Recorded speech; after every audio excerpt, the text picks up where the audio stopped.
যদি বলি এই ডিসি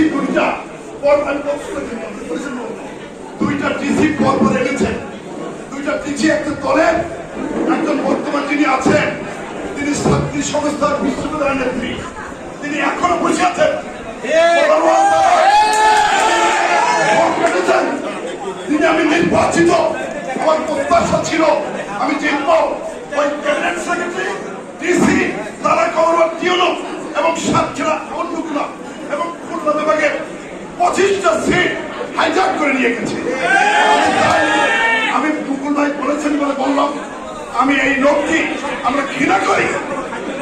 পরের দিন সাসপেন্ড হয়েছে, 2 জন প্রত্যাহার হয়েছে, অনেক মানুষ প্রত্যাহার হয়েছে। আজকে তাই আমরা বলতে চাই, নিরপেক্ষ ভোটের কথা বলে যদি বলেন, সুনামের কথা বলেন, ওই লোকটা ওনার ছাত্রীর মাটিতে